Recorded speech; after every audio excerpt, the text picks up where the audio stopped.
Well, it's 10:15, 10:16 in the night, and I just got on one of my cell cameras that I'd caught the other coyote of the pair that I've been seeing come in to a clear cut on property that I own, where I caught the other one yesterday, and notification on my trail, or the picture on the trail camera, showed that I just caught the other one. So I'm going to go ahead and go. I got to drive about 30 minutes to the property and get on four-wheeler and go get it. And I'll get it out there and remake my set. I just feel like I better should go ahead and do that, as opposed to letting it stay on the trap all night and rain coming in first thing in the morning, and leaving it on the trap that long, as well as taking a chance of it getting loose, because I really want to get it out of the population of coyotes. I only got 2 more that I see on camera, and then I believe I'll have all of them out of that area for this year. But these that's left are tough. They're pretty smart and wise to what you're trying to do with catching them. So I'm gonna head on out. Gonna be late when I get home, but it's all fun, so I enjoy it. Be tired tomorrow, but I do enjoy it, or wouldn't be doing it.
Like I got a good catch.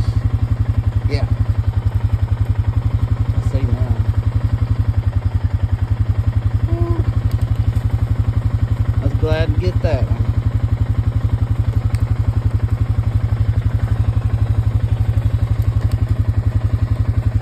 I believe that was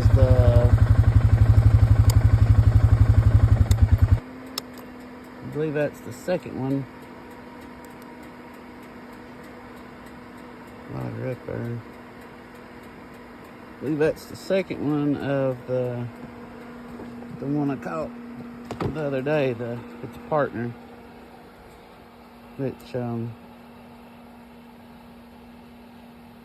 don't feel bad about catching them, especially partners like that, because every time I have seen deer, or seen coyotes chasing deer trying to catch one, they've always been paired up. I've never seen a single coyote trying to catch a deer by itself, but I'd have several times deer hunting seen pairs of them doing a little relay race trying to catch them.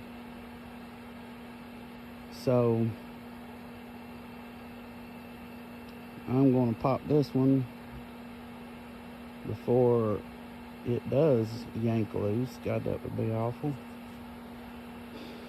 I'm sitting here talking and it yank its foot out of that. I don't think that's going to happen, but always could. But I'm going to take care of this one before I remake my set and get back home.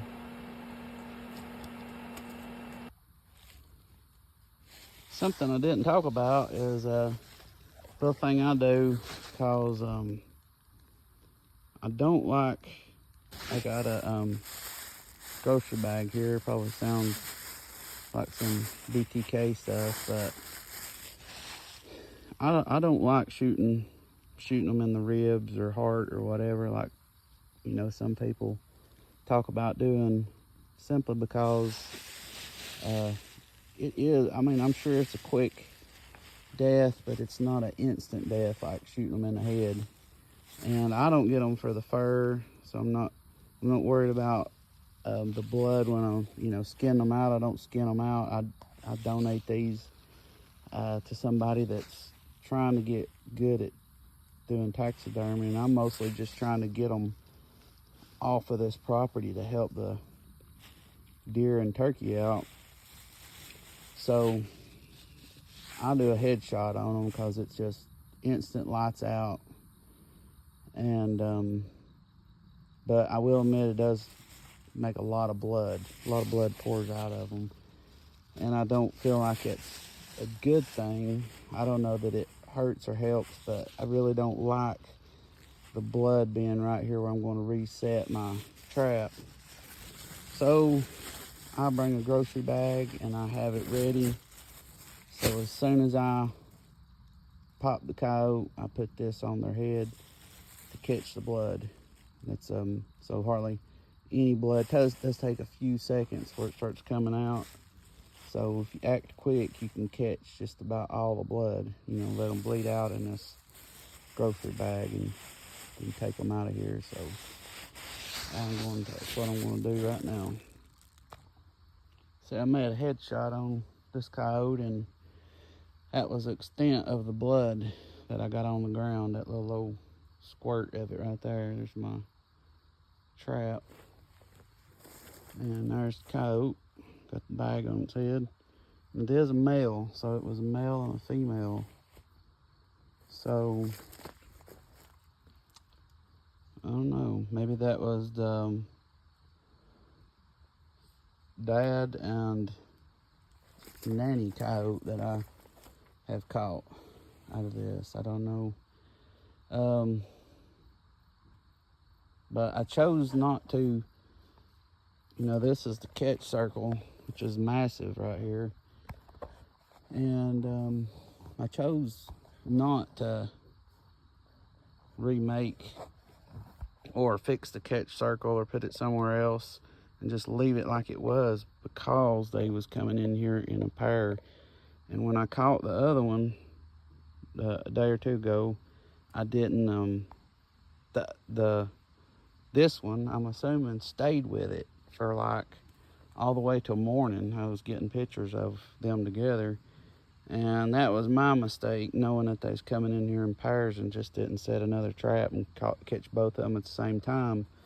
But I thought, well, I'm not going to fix the catch circle, because this other one already has seen it. It's already walked around in it with the other one. So for me to fix it would be more of a change to him than not fixing it. Plus, there's all the scent of the coyote that it was with. So I just assumed, you know, I get that first coyote, and then this one would come back looking for its partner in a day or two. I thought it would be the very next night, but it didn't happen that way. So, but anyhow, it worked out. And plus, it's a pretty good spot right here, because where they've done the logging, you can see right here the ground is already so tilled up.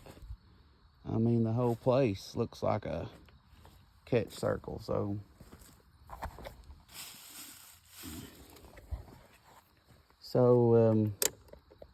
it does allow you to be a little more, I guess you'd say, sloppy with your sets. Like, you don't have to have them so pristine and you know, leaves over them and all that. And it allows me to do like a step down dirt hole set, which because you can see there's step downs, there's little humps and dips all over this place where they've been in here with, you know, the skitters and stuff. So I've not had very much luck with man, bugs is eating me up here. This light. I've not had much luck with I've had good luck with dirt hole sets, but not good luck with step down, and my bag's leaking. See, still didn't do me any good. But it seems like coyotes have avoided that dip down that I put in the ground. You know, all of a sudden the ground has that dished out spot, and you know, in videos and pictures I've had, it seemed like it's made them a little skittish. I still would catch them eventually, but man, sometimes they would visit that place, that set 4 or 5 times before I would catch them, as opposed to just a flat set that looks like nothing has changed other than there's a little hole there with bait in it. It's just sometimes I catch them on the first night they visited.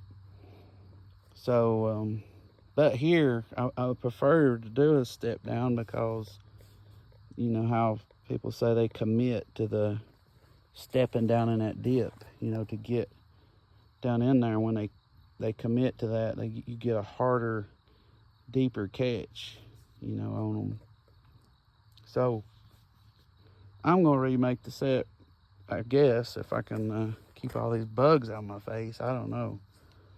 I'm gonna have to set the light to the side. This is horrendous, but I'm just gonna leave it like it is right here, since there's so much bare dirt all over the place anyway, and there's plenty of coyote scent. Just rebait it, make a hole, bury it. So we'll see, because I know there was another single coyote that I haven't seen him in a long time, but has came through here. I've got pictures of him randomly showing up, so maybe I'll catch him. There's something I'll do here. I found my original bait hole. I got just a little plastic bottle that I've cut the end off of it, and first thing I do when I make a set is I drill my hole, make sure it's all cleaned out real good, and then I stuff that down in it so I can do all my setting of my trap and or bedding of my trap, and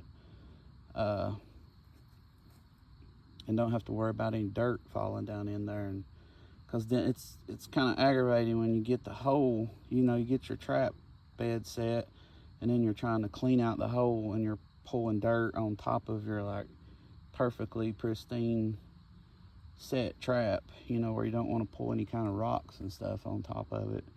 So, you know, once I get my trap bed set, then I'll or my trap bedded, what I'm trying to say, then I'll pull that out, and then last thing I'll do is, you know, put the bait in the hole. But I already it still had the bait in the hole, which what I caught this one on, and the other one was squirrel.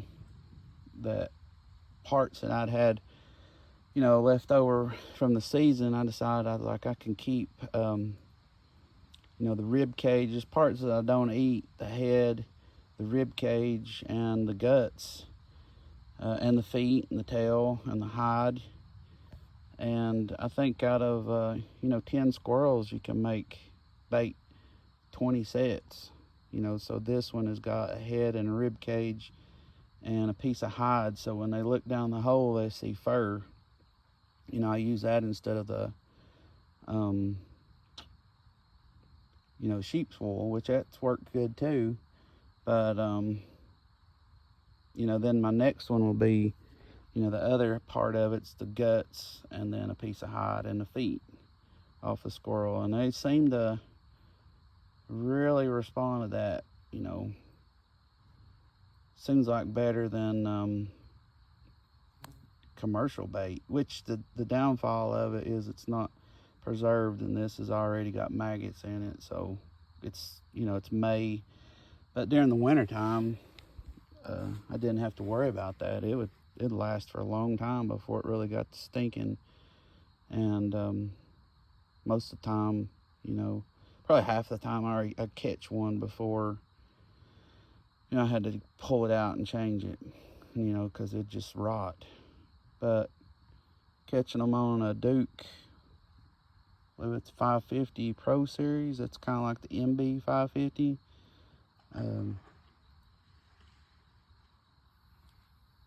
Hey, guess that's Bigfoot coming to me out here in the middle of nowhere. You just gotta knock a few trees down to get here, I guess.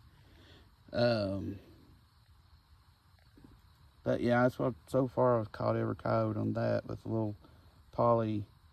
You know, it's like a poly. Like you put in polyfilling, like you put in a quilt. It's got they have them pre-cut so they'll go under my pan to keep dirt out. And there's my finished set with get this light straightened out. My trap in right there. That's where the pan is. And so I just take this out. Now,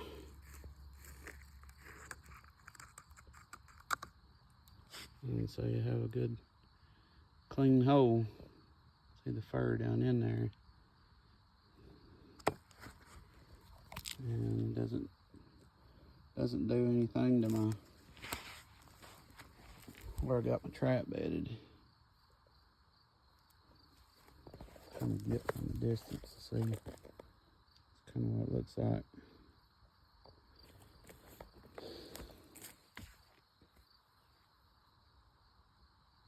So we'll leave that set for a day or two.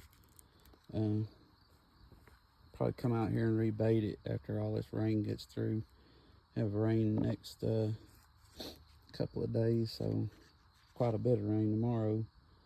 So I'm gonna let it rain all it's gonna rain on it, and then I'm gonna freshen it up with some more bait. But right now it's like this whole area is like bait. It smells just like the tail end of a coyote, so strong.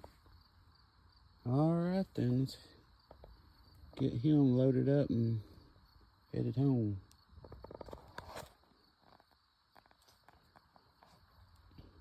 Maybe get number 3 off of this set. That would be awesome.